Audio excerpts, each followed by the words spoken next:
Hi hello ನಮಸ್ಕಾರ. Colourful ಅಡ್ಡಾಗೆ ಸ್ವಾಗತ. ಕನ್ನಡ ಧಾರಾವಾಹಿಗಳಲ್ಲಿ ನಟಿಸುತ್ತಿರುವ ನಟ ನಟಿಯರ ರಿಯಲ್ ಲೈಫ್ ಪಾರ್ಟ್ನರ್ಸ್ ಹೇಗಿದ್ದಾರೆ ಅನ್ನೋದನ್ನ ಈ ವಿಡಿಯೋದಲ್ಲಿ ನೋಡೋಣ. ನಂದಗೋಕುಲ ಧಾರಾವಾಹಿಯಲ್ಲಿ ಧನ್ಯ ಪಾತ್ರಧಾರಿ ಆಗಿರುವಂತಹ ನಟಿ ರಕ್ಷಿತಾರವರ ರಿಯಲ್ ಲೈಫ್ ಪತಿ. ಲಕ್ಷ್ಮೀ ಬಾರಮ್ಮ ಸೀಸನ್ 2 ಧಾರಾವಾಹಿಯಲ್ಲಿ ನಾಯಕ ಆಗಿದ್ದಂತಹ ನಟ ಶಮಂತ್ ಅಲಿಯಾಸ್ ಬ್ರೋಗೌಡರವರ ರಿಯಲ್ ಲೈಫ್ ಪತ್ನಿ.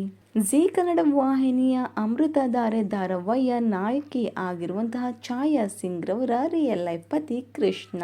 ಗಿಣಿರಾಮ ಲಕುಮಿ ಧಾರಾವಾಹಿಯಲ್ಲಿ ನಟಿಸಿದಂತಹ ನಟಿ ಸುಷ್ಮಾ ಶೇಖರ್ ರವರ ರಿಯಲ್ ಲೈಫ್ ಪತಿ. ಕಲರ್ಸ್ ಕನ್ನಡ ವಾಹಿನಿಯ ಗೌರಿ ಕಲ್ಯಾಣ ಧಾರಾವಾಹಿಯಲ್ಲಿ ನಟಿಸುತ್ತಿರುವಂತಹ ನಟ ನಿಖಿಲ್ ರವರ ರಿಯಲ್ ಲೈಫ್ ಪತ್ನಿ ನಮ್ರತಾ.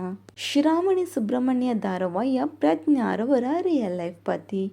ಇನ್ನು ಈ ಇಷ್ಟು ಜೋಡಿಗಳಲ್ಲಿ ನಿಮಗೆ ಇಷ್ಟವಾದ ಜೋಡಿ ಯಾವುದು ಅನ್ನೋದನ್ನು ಕಮೆಂಟ್ ಮಾಡಿ. ಈ ಒಂದು ವಿಡಿಯೋ ನಿಮಗೇನಾದರೂ ಇಷ್ಟವಾಗಿದ್ದಲ್ಲಿ ಲೈಕ್ ಹಾಗೂ ಶೇರ್ ಮಾಡಿ. Thank you.